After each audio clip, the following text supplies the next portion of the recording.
Let's do Prince Harry on his divorce rumors in SOT 16. I Googled news you, and there were people who are fascinated by everything you're doing all the time. They're fascinated by Megyn is in California right now, and you're. Prince Harry and Meghan Markle's departure from royal life in 2020 sent shockwaves around the world.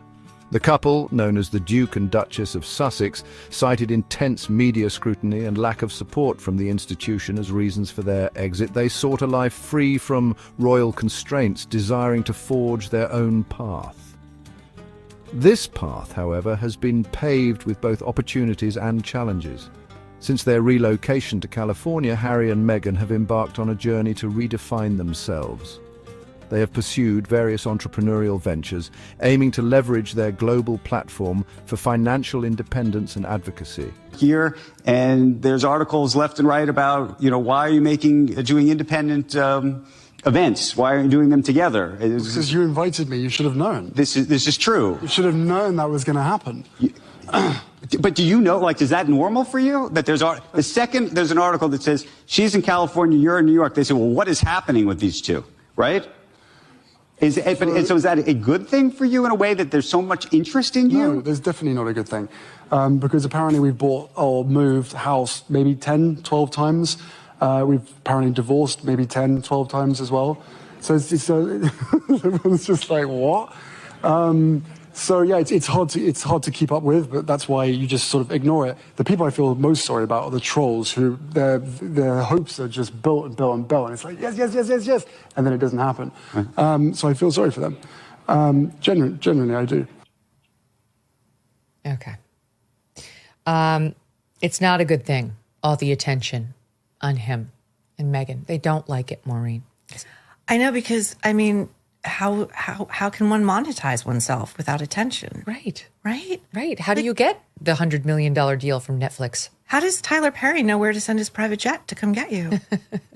I love this Us Weekly conversation at the New York Times Deal Book Summit. Right. What is this entrepreneur of nothing? This guy who has never generated a dollar for his own benefit or edification. What does he know about making deals and making money? He's there because he's a celebrity, because we're all the trolls. We're all circling the bodies. We all know the divorce is imminent. This is someone, I've said it before, there's not a rental car office she won't walk through to collect a meaningless award, to get her photo taken next to her husband, the Beta Royal. However, their post-royal narrative has also been punctuated by public complaints and controversies, attracting both support and criticism. Their journey has been under constant scrutiny, with every move analysed and dissected by the media and public alike. The couple's experiences have ignited debates about the role of the monarchy in the 21st century and the challenges of navigating life in the public eye. As they continue to build their new life, the world watches with bated breath, eager to witness the unfolding of their next chapter. Things are not well in Montecito. Yeah. I'm just calling it now. It's on my card for 2025. Oh, you say this is the year they divorce? It's in my celebrity death pool, this marriage, for sure. They're going the way of Bennifer. Yes. This is the year. Yes. You're absolutely right. Why is he there other than because he's a super celebrity and Aaron Sorkin wanted to interview him and get pickup for it? And why did Harry show up? Andrew Ross Sorkin. I always screw them up. And why did he show up? If he hates attention, he can't stand the attention. It's bad that people are interested in his marriage and in him. But here I am, look at me. And then he did another little bit on how he's not settling his case against Rupert Murdoch on the phone hacking scandal because it's about accountability. It's about accountability because he really has a real issue with how he's been treated by the press and how his wife has been treated by the press. Meanwhile, they're famous because of the press, and the reason they got all their money is because of the press, and he and she have been using the press for decades, but when it doesn't quite suit them, he's going to be the champion to bring them down. Also, watch their new Netflix documentary dropping next week on polo, a sport America cares little to nothing about at all. Sure. And Netflix was apparently very upset because they thought it was going to sort of be the Harry and Meghan reality show, and it's not. They made Nacho Figueres. I don't ever say his last name right. No, don't know him.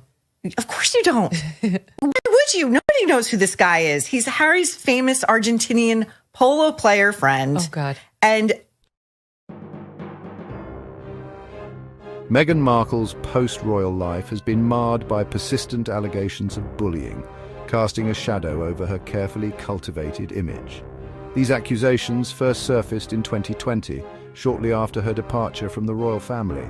2 personal assistants reportedly resigned, citing Meghan's behavior as unbearable, claiming experiences of humiliation and emotional distress. Buckingham Palace, in an unprecedented move, launched an investigation into the allegations.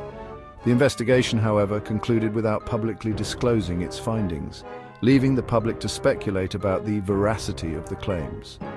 Despite the lack of concrete evidence, the allegations continue to dog Meghan, fueled by whispers from palace insiders and tabloid reports. Adding fuel to the fire, Meghan herself claimed to be one of the most bullied people in the world during an event in October 2024. Do you know how long it took David freaking Beckham to break through in the United States?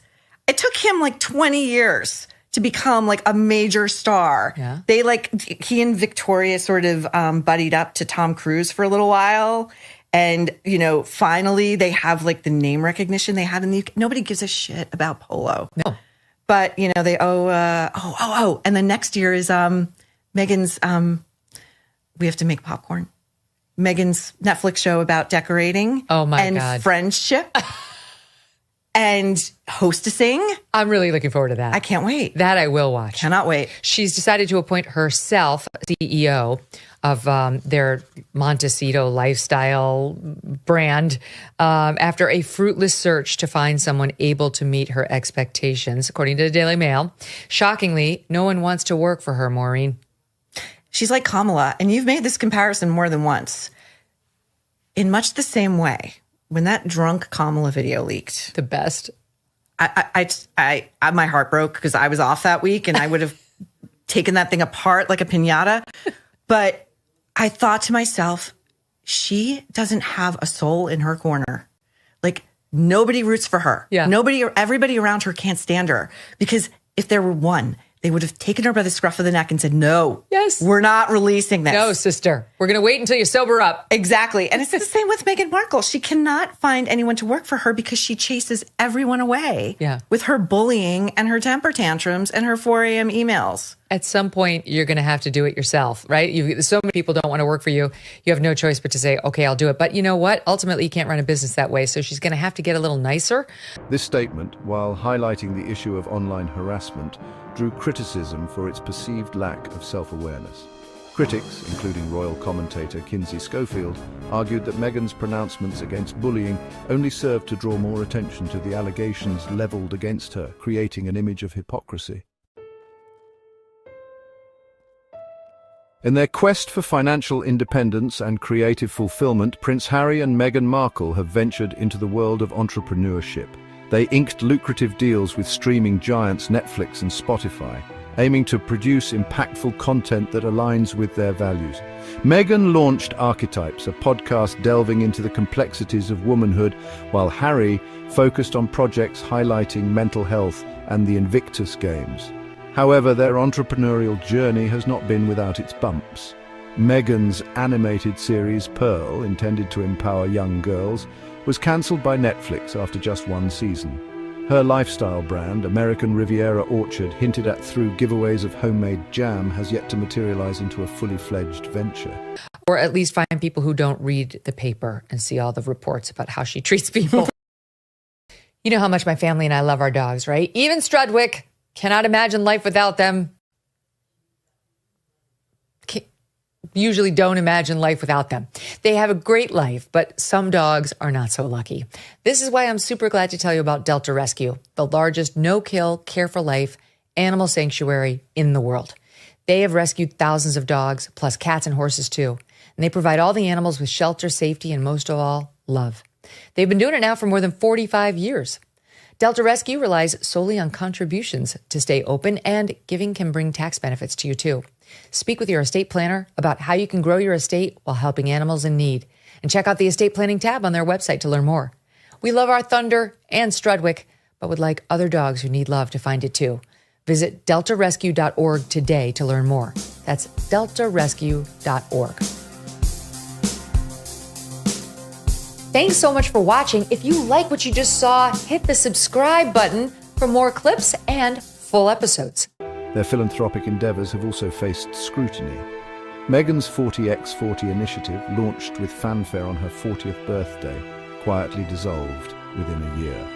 The initiative, aimed at supporting women re-entering the workforce, faced criticism for its lack of transparency and tangible impact. Despite these setbacks, the couple remains undeterred, continuing to explore new avenues for their creative and philanthropic pursuits. Their latest project, the Parents Network, focuses on combating online bullying and promoting responsible digital citizenship. Throughout the storms of controversy and the challenges of their entrepreneurial pursuits, Prince Harry and Meghan Markle have presented a united front. Harry, in his memoir Spare, fiercely defended his wife against the bullying allegations, attributing the staff turnover to the pressures of royal life rather than Meghan's behaviour. He painted a picture of a united couple navigating a toxic environment, determined to protect their love and their vision for a different future. Meghan, in turn, has publicly expressed gratitude for Harry's unwavering support.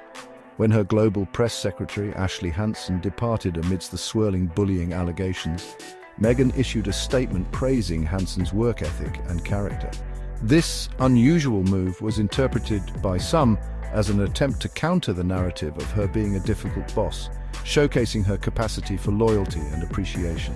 Their public displays of affection and solidarity serve as a reminder of the strong bond they share. Whether facing down critics or celebrating successes, they navigate the complexities of their new life as a team, their commitment to each other unwavering. Only time will tell how their journey unfolds, but one thing remains certain. Prince Harry and Meghan Markle are determined to write their own story on their own terms.